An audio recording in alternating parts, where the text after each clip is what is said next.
주님의 이루하심이 가득한 그런 예배 되기를 축복합니다. 세상이 힘들죠. 또 마스크 쓴 것도 굉장히 힘들 것 같아요.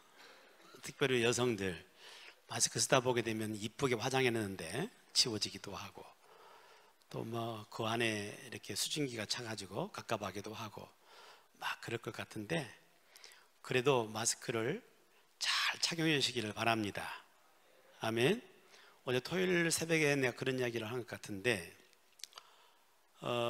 마스크를 착용하는데 사람마다 다르게 착용도를 해요. 어떤 분들은 코에다만 이렇게 마스크를 착용하시는 분도 계세요. 이런 사람들은 자기를 지키겠다는 사람이고, 어떤 분은 코는 열어놓고 입을 막고 있는 분도 계세요. 이런 분들은 누구 지킨 거예요? 남을 지키겠다는 거예요. 내 입에서 나오는 이런 비말들이 나가지 않도록 남을 지키겠다는 그런 거고요. 코와 입을 다 막고 산 사람 어떤 분이에요? 나도 지키고 남도 지키고 뭐 그러겠다는 사람들이죠. 그럼 안 쓴 사람 어떤 사람이에요?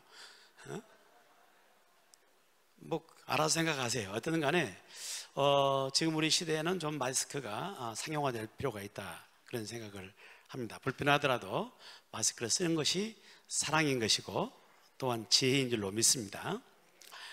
오늘 또 우리 교우께서 저에게 보내주신 유머를 함께 나누면서 말씀을 시작하겠어요. 어떤 쥐 한 마리가 있었는데 이 쥐가 불행하게도 고양이한테 쫓기는 겁니다. 아무리 뭐 고양이를 피하고 도망간다 할지라도 고양이를 피할 수 있겠습니까? 막다른 골목에 이르고 말았어요. 더 이상 도망갈 길이 없으니까 이 쥐가 이상 행동을 하기 시작한 겁니다. 그 옆에 보니까 연탄재가 쌓여있는데 그 위로 올라가더니 막 뒹구는 겁니다. 그 모습을 보고 있던 그 고양이가 너무 웃기기도 하고 웃음이 나가지고 이야기한 겁니다. 야, 너 쥐야, 너 지금 뭐 하고 있냐? 너 무슨 짓이야? 그랬더니 그 쥐가 아주 째려보면서 고양이한테 하는 말이, 나 지금 다 된 밥에 재 뿌리고 있다, 뭐 그렇게 이야기를 했답니다. 다 된 밥에 재 뿌리고 있다. 맞는 이야기입니다. 재 뿌리고 있어요. 자, 근데 고양이 됐든 뭐 쥐가 됐든 다 밥이 필요하잖아요. 그건 사람도 마찬가지입니다. 함께 이렇게 솥밥을 한 숟갈 먹고 살아가는 사람들을 뭐라고 말하죠? 식구라고 그러잖아요. 식구. 같은 솥에 밥을 같이 먹고 살아가는 사람 식구예요. 그래서 한 식구가 늘었다, 한 숟밥 먹는 사람이 더 는 거고, 식구가 줄었다, 또 줄어든 겁니다. 그래서 식구라는 말을 우리가 많이 씁니다. 근데 그보다도 좀 더 폭넓은 그런 말은 가정이라는 말을 쓰죠. 가정은 다만 밥만 먹는 그런 관계를 말하는 것이 아니고 모든 삶을 함께 나누는 공동체를 말하는 거예요. 가정이라는 공동체, 이런 공동체를 말하는데, 가정이라는 공동체가 살아있는 가정 공동체가 있는가 하면 죽어있는 가정 공동체가 있는 거예요. 밥만 먹고 산다고 해서 가정이 이루는 것이 아니죠. 그건 뭔가 또 다른 어떤 것이 있어야 거기가 바로 살아있는 공동체가 되는 겁니다. 그 헨리 포드라고 하는 자동차 왕이 있습니다. 그를 자동차 왕이라고 말하는 것은 그를 통해서 자동차가 대중화하게 보급이 된 것이죠. 대기업의 총수가 됩니다. 큰 부자가 되었죠. 그런데 의외로 그 헨리 포드가 살았던 그 집이 굉장히 작고 초라했답니다. 사람들이 그래서 질문하는 거죠. 대기업 총수에 맞지 않는 그런 집에 사니까 사람은 질문하는 겁니다. 아니, 살만하신 분이 이렇게 작고 초라한 집에 사십니까? 불편하지 않습니까? 뭐 이런 질문들을 많이 했다고 그래요. 그때마다 헨리 포드가 했던 말은, 가정이라는 것은 건물이 아닙니다. 비록 작고 초라할지라도 그 가정 속에 주님의 사랑이 가득하면 거기가 천국입니다. 그런 이야기를 했대요. 그래서 그 미시간주에 가게 되면 디트로이트라는 시가 있는데, 그 시에 가게 되면 이 헨리 포드의 기념감이 있대요. 나 못 가봤어요.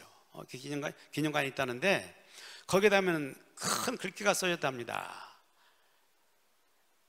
헨리는 꿈을 꾸는 사람이었고 그의 아내는 기도하는 사람이었다. 이런 글귀가 써졌는 거예요. 그리고 많은 사람들이 그런 이야기 했답니다. 헨리 포드가 성공했던 그 이유는 뭐 다양하게 많겠지만 성공한 굉장히 중요한 그 이유는 꿈꾸는 사람과 기도하는 사람이 만난 그 가정에 있다 라고 하는 그런 이야기를 한 거예요. 그러니까 가정 자체가 살아있는 거죠. 그 집에는 살아있는 가정 속에서 힘이 나오는 것이고 에너지 나오는 것이고 모든 꿈을 꾸게 되는 것이고 하나님의 역사가 함께함을 통해서 성공의 삶을 산다는 것입니다. 여러분, 5월 가정의 달을 우리가 지금 지나가고 있습니다. 이 가정의 달을 지나가는데 저와 여러분의 가정의 공동체가 살아있는 공동체가 되기를 축복합니다. 그렇게 되기를 축원합니다. 그런데 또 하나의 가정이 있는 거죠. 또 하나의 가정은 바로 뭐냐면은 주님의 교회인 줄로 믿습니다. 교회는 가정이에요. 왜 그러냐면은 교회의 이 구성 요소와 가정의 구성 요소가 똑같아요. 가정도 부모와 자녀 관계로 이렇게 구성이 되어 있잖아요. 근데 교회도 마찬가지예요. 우리에게 부모님 계시죠? 누구예요? 하나님 아버지예요. 아버지 하나님이 계세요. 세상에 수많은 종교가 있지만은 하나님을 아버지라고 이렇게 알려주시고 아버지로 부르게 하신 것은 성경밖에 없는 거예요. 성경은 하나님이 우리의 아버지라고 계시해 주십니다. 하나님 나의 아버지예요. 그러면 성도들은 누굽니까? 성도들은 하나님의 자녀인 것이죠. 서로 관계는 형제요 자매 관계가 되는 것입니다. 어떻게 해요? 우리 가정 안에서 이 형제 자매가 된 것은 부모의 피를 받는 거잖아요. 그 피를 받아서 형제 자매가 된 것처럼 우리 역시도 주님의 피를 함께 나눈 사람입니다. 아멘. 피를 나누는 관계다니까요. 한 피 받아 한 몸 이룬 형제여 자매들이여. 아멘. 우리는 주님의 피를 나눈 사람이에요. 그러니까 이 가정의 그런 구성 요소나 교회의 구성 요소가 정확하게 일치하고 있습니다. 그러니까 교회는 또 하나의 가정인 것입니다. 그래서 이 교회라는 공동체 역시도 살아있는 공동체가 되어야 되는 거예요. 교회 건물이 아무리 좋고 뭐 또 많은 성도들이 모이고 혹은 뭐 예산이 많고 그런다고 해서 교회가 살아있는 공동체가 되는 것은 아니에요. 물론 그것이 필요 없는 것은 아니지만 그 역시도 중요한 요소지만은 그보다 더 중요한 그 어떤 것이 있다 그 말이에요. 그런 요소가 있을 때에 그럴 때 가정에 살아있는 공동체가 되고 교회가 살아있는 공동체가 되는 것입니다. 여러분, 어떤 요소가 있어야 살아있는 이 공동체가 될 수 있는 것인가? 오늘 1절 말씀을 보게 되면 이런 말씀을 주셨죠. 믿음이 강한 우리는 마땅히 믿음이 약한 자의 약점을 담당하고 자기를 기쁘게 하지 아니할 것이라 라고 말씀합니다. 자, 믿음이 강한 우리는 마땅히 믿음이 약한 자의 약점을 어떻게 하라고요? 담당해라. 약점을 담당해 줘라 그 말이죠. 여러분, 믿음이 강한 사람이 누굴까요? 믿음이 강한 사람은 좀 싸놓아갖고 누구고 막 논쟁하면 항상 이기는 사람, 막 이런 사람이 믿음이 강한 사람입니까? 아니면 신앙생활 오랫동안 하는 사람이 강하고 뭐 중요한 직분을 맡고 있는 사람들이 강한 겁니까? 오늘 성경이 말하는 것은 믿음이 진짜 강한 사람 어떤 사람이냐면은 약한 자의 약점을 담당하는 사람이에요. 아멘? 담당한다는 이런 말을 바꿔서 말하면 받아주는 거예요. 받아줌. 이게 가정의 공동체든지 교회의 공동체든지 이게 있어야 한단 말이에요. 서로의 약점을 받아주는 이런 모습, 이게 절대적으로 필요하다는 말입니다. 오늘 주신 말씀은 지금 노마 교회를 향해서 주셨던 그런 말씀이잖아요. 당시 노마 교회의 그 모습을 보게 되면 두 부류의 사람이 섞여 있어요. 하나는 원래 유대인인데 저들이 예수 믿기로 개정해가지고 교회에 있는 사람들, 또 한 부류의 사람은 이방인인데 저들이 회개하고 예수 믿는 사람들, 이 두 부류의 사람이 섞여 있는 것이 바로 노마 교회입니다. 이 두 부류의 사람들이 갈등이 있어요. 어떤 갈등이냐 하면은 유대인이었다가 나중에 개종해서 예수 믿는 사람들은 예수를 믿어도 율법을 반드시 지켜야 한다, 이런 측면에 있는 사람이고, 또한 이방인으로 있다가 예수 믿는 사람들은 그게 무슨 소리냐, 예수 믿으면 구원받는 것이지, 뭐 이런 사상적인 이런 차이가 분명히 있는 거예요. 물론 교회 안에 그런 정도의 차이만 있는 것은 아니죠. 뭐 다양한 다름이 존재하는 것이 교회의 모습 아니에요? 이 다른 모습들이 이렇게 존재하기 때문에 거기는 반드시 뭐가 필요하냐 하면은 서로를 받아주는 거예요. 서로의 약점을 받아줄 때에 살아있는 공동체가 되는 것입니다. 늘 서로 다르다고 해가지고 늘 지적하고 정죄하고 비난하고 이렇게 되면은 그 공동체는 가정이 됐든 교회가 됐든지 간에 죽은 공동체라고 말해요. 그 속에는 도대체 생명의 역사가 나타날 수가 없다 그 말이에요. 여러분, 우리의 가정 공동체이든지 우리 세계만 공동체이든지 서로의 약점을 받아줄 수 있는 그런 의 길을 축복합니다. 그럴 때 살아있는 공동체가 되는 거예요.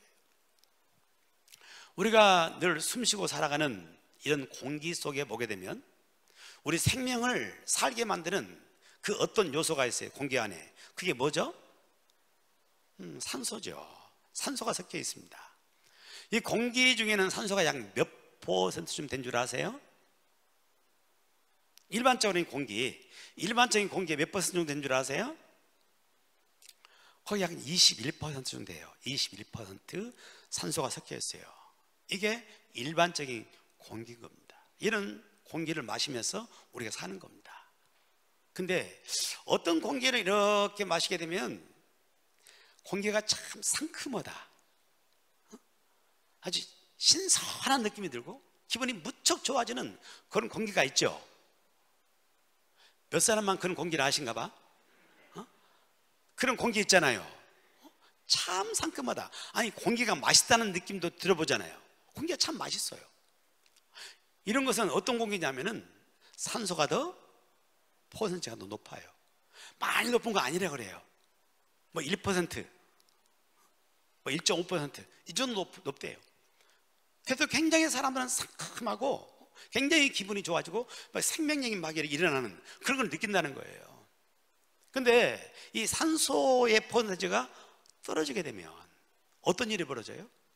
이 떨어지는 이런 공간이 있어요. 그 떨어지는 공간은 어떤 거냐면은 밀폐되어 있는 공간이에요. 지금 교회 예배 시에는 계속 지금 닥터라는 시설자가 돌아가요. 환기를 시켜주는 겁니다. 근데 밀폐된 공간 안에 이렇게 되게 되면은 점점 산소는 낮아지고 이산화탄소는 높아져요. 근데 큰 차이는 아니야. 조금의 것이 떨어져 그럴지라도 나 뭔 말 하려고 하는 줄 알았더니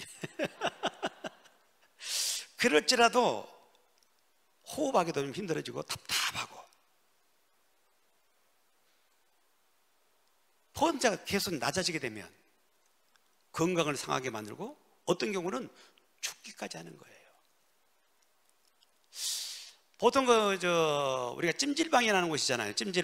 찜질방에는 산소의 퍼센트가 18.5%, 그 정도 산소가 낮은데요.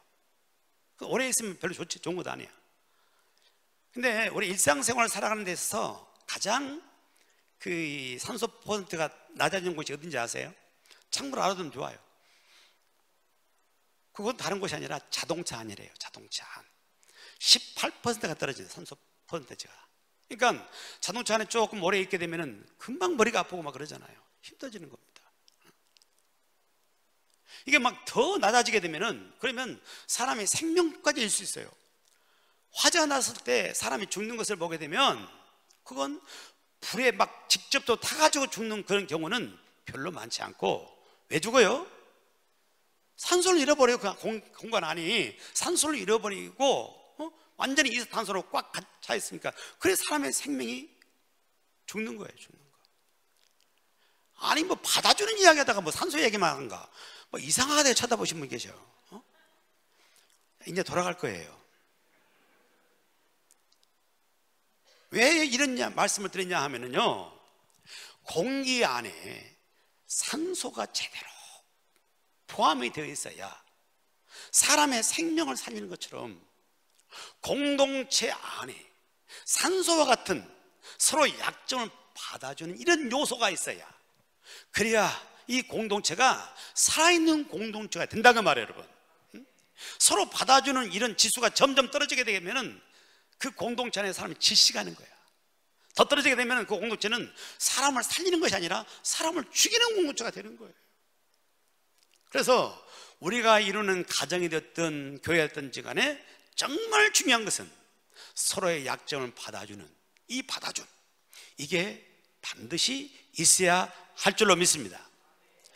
제가 결혼 주례를 상당히 많이 했습니다. 처음 결혼 주례는 29살 때 시작했네요. 29살 때 29살 총각을 결혼 주례 했는데 지금까지 결혼 주례는 좀 많이 했어요. 그러다 보니까 그 새로 이루는 가정들을 그들에게 정말 꼭 필요한 말을 전해주려고 하잖아요. 근데 가끔씩 신랑 신부에게 전해주는 그런 이야기가 있습니다.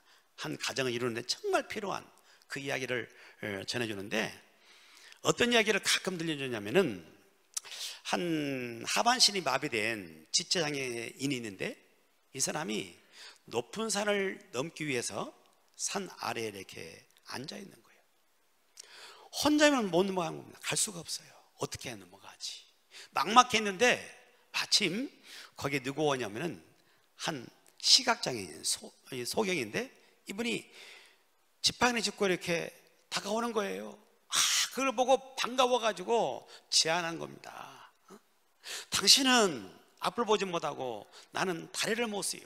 그러니까 당신이 나를 업고 간다면 나는 당신의 눈이 되어줄 것이고, 당신은 나의 다리가 되어준다면 얼마든지 이 산을 넘어갈 수 있습니다. 이 두 사람이 함께 같이 업고 넘어가는 거, 이게 가정이란 이야기예요. 여러분, 가정을 이룰 때 그 어떤 사람도 완전한 자가 없어요. 다 약점이 있거든요. 이 사람 이쪽에 약점이 있고 저 사람 저쪽에 약점이 있고 다 약점이 있는 그런 사람이 만나는 거예요. 그런데 만나가지고 서로 도움이 되고 의지가 돼가지고 어려운 인생의 산을 넘어갈 수 있는 것은 서로의 약점을 다 받아주면서 오히려 그 사람의 약점을 내가 메꿔주고, 이렇게 해서 하나가 되어 갈 때, 그럴 때 그 가정이 힘 있는 가정이 되는 것이고, 그 가정 속에 치유가 일어나고 회복이 일어나게 되고 복된 일이 일어난다, 그 말이에요, 여러분. 근데 많은 가정의 문제는 바로 뭐냐면은, 많이 못 배워서 문제가 아니에요. 오늘날 얼마나 많이 배웁니까? 다 대학교 나오지, 다 석사 박사 받지, 막 공부할 만큼 다 해요. 근데 뭐가 문제예요, 여러분? 문제는 서로 받아줌이 없어. 지나치게 똑똑해. 너무 똑똑해요. 못 받아들이는 겁니다. 날카롭게 사네요. 손이 안 보려고 그래요.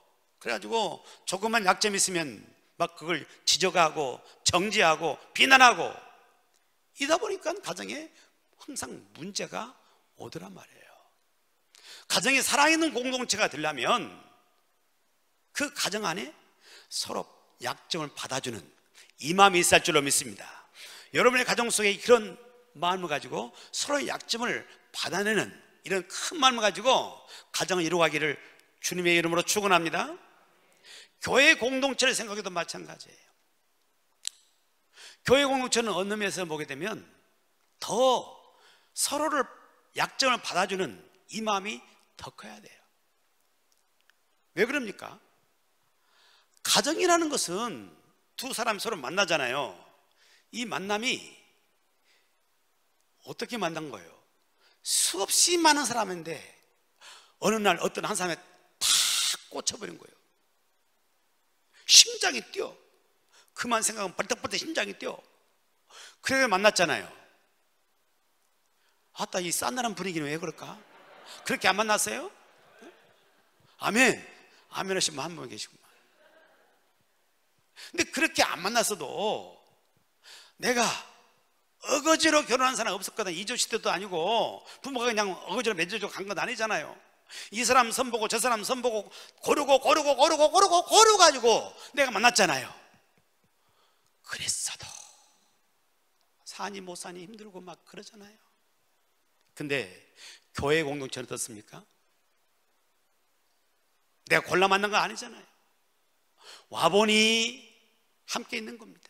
이런 공동체 때문에 더 우리 속에 뭐가 변하냐면은 서로를 받아주는 이 그릇이 커져야 되는 거예요.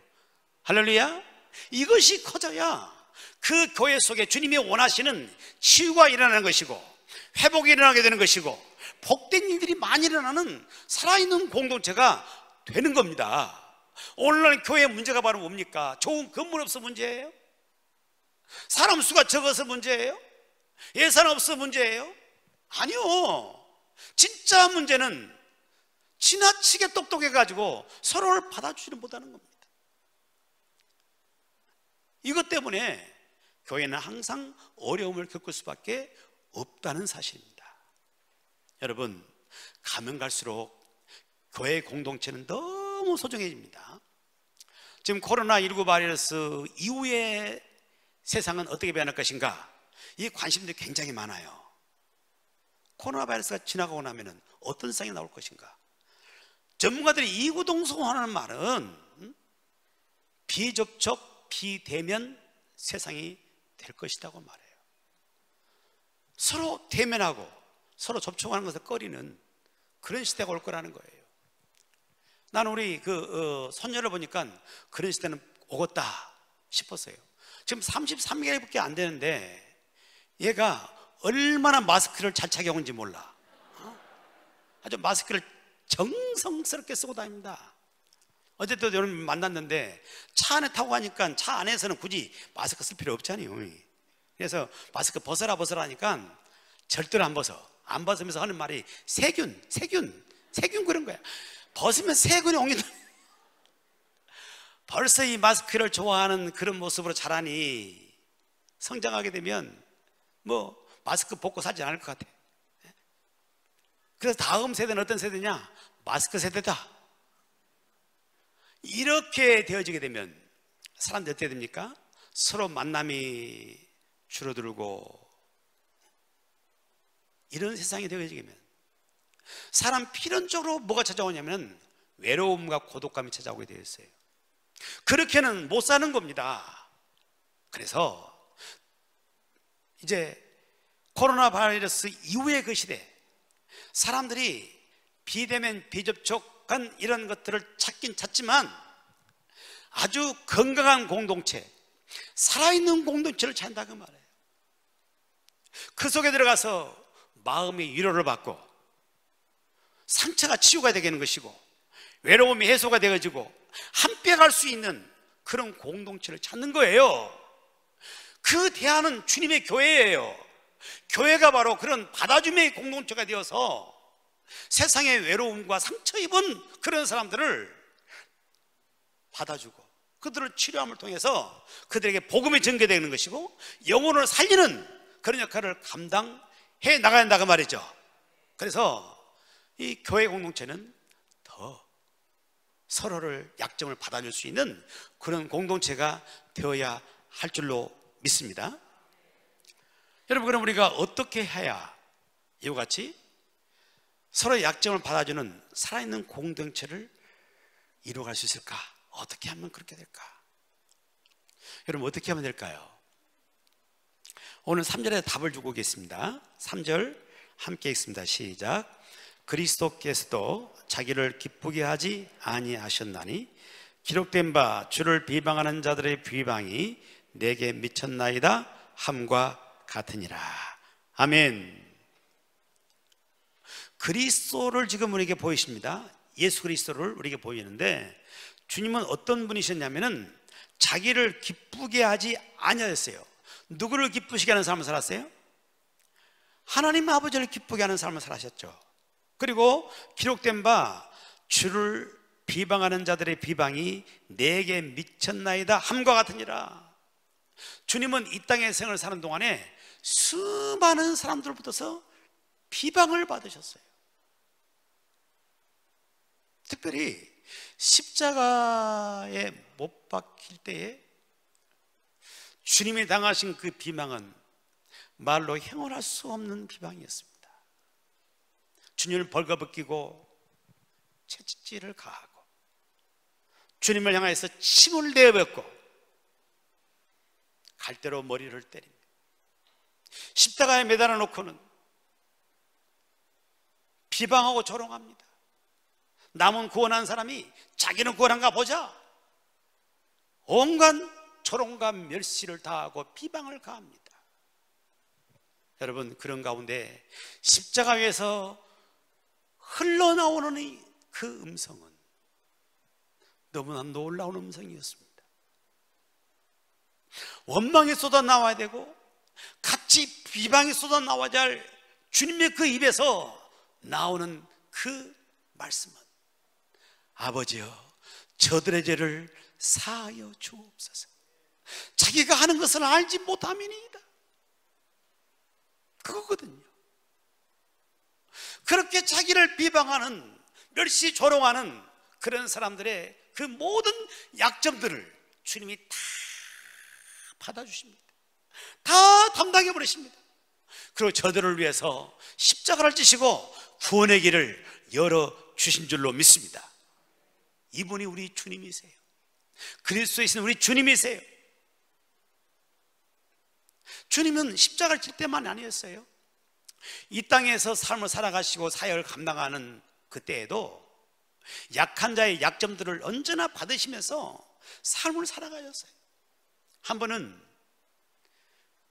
주님의 길을 지나가시다가 세간에 있는 세리 마태를 부르십니다.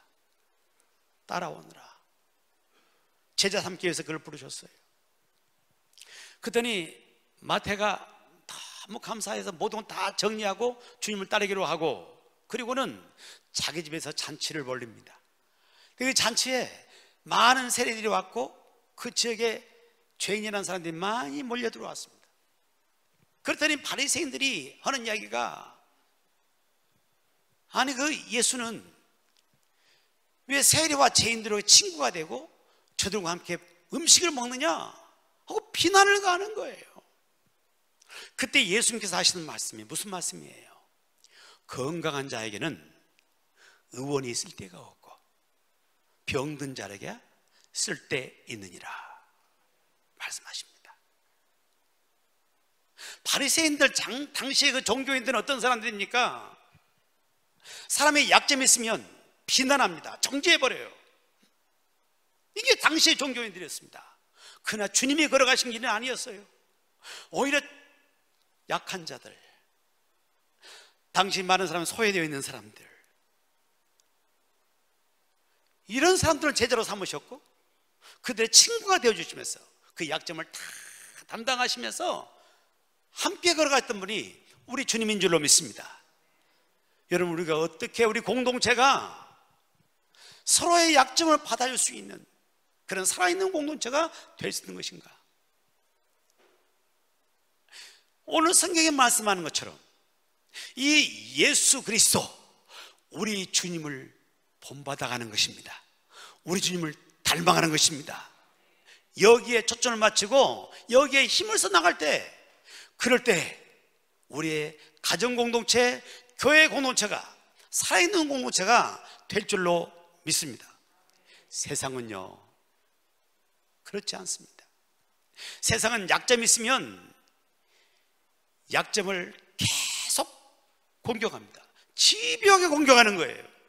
계속 공격해서 결국 그 사람이 상처 입고 죽어가기까지 공격하는 것이 세상 아닌가요? 그리고 가면 갈수록 서로 내 편을 편가르기를 합니다. 내 편은 어떤 경우도 오는 것이고 남편은 어떤 경우도 잘못된 것이고 서로 비난을 가하는 것이죠. 이게 세상의 영성이에요. 그러나 주님은 아니셨습니다. 주님은 약함에 그것을 주님이 긍휼히 여기시고 약점을 받아주시는 그런 삶을 사신 분이 우리 주님이세요. 그러므로 우리가 세상을 따라가는 것이 아니라 주님을 따르는 자이잖아요. 그래서 주님의 그 영성, 약한 자의 약점을 받아주는 그 영성을 우리가 늘 본받아갈 때, 그럴 때 우리가 있는 공동체가 정말 살아있는 공동체 되어지며 그 생명의 역사들이 가득할 줄로 믿습니다. 며칠 전에 제 아내하고 이렇게 이야기를 나눴습니다. 이야기하는 가운데 그런 이야기 하더라고요. 전에는 사람 때문에 참 많이 힘들었다고, 사람이 무섭기도 했고 사람을 피하고 싶었다고 그랬어요. 그 사람이 어떤 사람일까? 사람들? 교회 밖에 있는 사람들? 딴 교회 사람들? 그랬을까? 아니지. 사모가 만나는 사람 누구겠어? 우리 교인들이겠죠. 근데 전에는 그렇게 부담스럽고 좀 가능하면 피하고 싶고 그랬대요. 사람에게 상처가 많았던 거죠. 근데 지금은 자기가 달라졌대요. 어떤 교인들도 이해가 안 되는 교인이 없대. 다 이해가 되고 불쌍한 마음이 들어지게 되고 그런 마음이 자기 마음에 생겨서 굉장히 지금 마음이 편하다, 그런 이야기를 하더라고요. 그래서 직접적으로 내가 말을 못했어요. 항상 내가 무서워하거든요. 그리고 속으로만 이야기를 했어요. 속으로 이야기를, 야, 김혜숙 많이 컸다. 그래요. 여러분, 컸다는 게 뭘 말하는 겁니까? 컸다는 게 키가 더 컸다는 거예요? 아니면 덩치가 더 커졌다는 이야기예요? 아니, 진짜 커진 것은 마음껏이 커진 겁니다. 마음껏이 커져가는 거예요. 마음이 커진다는 것은 바로 뭘 말하는 겁니까? 그것은 다른 사람의 약한 부분을 받아줄 줄 아는 마음, 이게 이 마음 그릇이 커질 때 진짜 커지는 거예요. 할렐루야. 이것이 있어야 가정의 공동체이든 교회의 공동체든 그것이 살아있는 공동체가 되는 것이고, 그 공동체 속에 아주 아름다운 일들이 많이 생기게 되는 줄로 믿습니다. 여러분, 저와 여러분이 함께하는 소중한 공동체, 가정의 공동체, 생명 공동체, 이 공동체가 끊임없이 예수님을 닮아가는 사람들이 많아짐을 통하여서 서로의 약점을 받아주는 살아있는 공동체가 되기를 주님의 이름으로 축복합니다.